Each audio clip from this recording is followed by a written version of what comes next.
వాత పిత మరియు కఫ అనే 3 దోషాలను ఈ ఆయుర్వేద నివారణతో సమతుల్యం చేసుకోండి.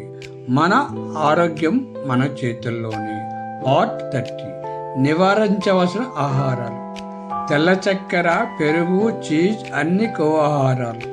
మీ ఆరోగ్యాన్ని కాపాడుకోవటానికి అదనపు మార్గాలు, జీర్ణక్రియను మెరుగుపరచడానికి మరియు ఆరోగ్యకరమైన జీవన శైలిని నడిపించడానికి సహాయపడే కొన్ని ఇతర ఆయుర్వేద సూత్రాలు. మీ జీర్ణ చక్రానికి అంతరాయం కలిగించే చిరుతిండ్లు తినటం మానుకోండి. మీరు తిన్న మొదటి గంటలో కఫం పెరుగుతుంది. అప్పుడు మీరు బరువుగా మరియు నీరసంగా భావిస్తారు. తర్వాత 2-4 గంటల్లో శరీరము లోపల వేడి పెరిగినప్పుడు పిత్త జీర్ణక్రియను నియంత్రిస్తుంది.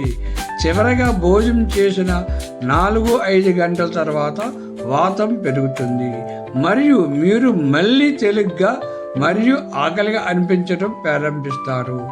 భోజనాల మధ్య చిరుతిండ్లు తీసుకునే బదులు ఈ ప్రక్రియ జరగనివ్వటం ముఖ్యము. ఆయుర్వేదం కూడా అతిగా తినటం మానుకోవాలని సిఫార్సు చేస్తుంది. భోజనం తర్వాత కడుపు పూర్తిగా నిండి ఉండకూడదు. మీ అరచేతుల్లో పట్టుకున్నంత తినండి. ఒక కప్పుగా ఏర్పడుతుంది. ఇది మీ శరీరము జీర్ణించుకోగల ఆహారం మొత్తము. ఇతర శారీరక విధుల నుండి ఎక్కువ శక్తిని తీసుకోకుండా మరియు దాన్ని జీర్ణక్రియలోకి మళ్లించకుండా అధికంగా పనిచేసే జీర్ణ వ్యవస్థ ప్రభావవంతమైన జీర్ణక్రియ మరియు పోషకాలను సమీకరించే ప్రక్రియను నెమ్మదిస్తుంది మరియు ఆమ్ల టాక్సిన్లను ఏర్పడడానికి దారి తీస్తుంది. కేవీరో వయోవృద్ధుల ట్రస్ట్ వయోవృద్ధుల శ్రేయస్సు కోసము మనము సాయం చేసే స్థితిలో లేమా? ఇచ్చే స్థితిలో ఉంటే మీకు నచ్చిన విరాళం ఇవ్వగలరు.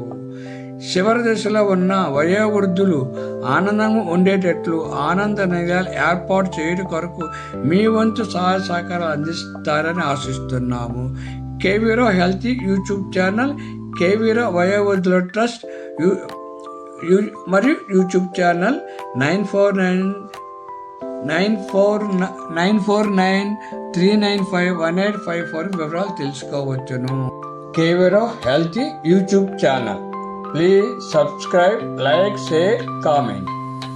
Thank you.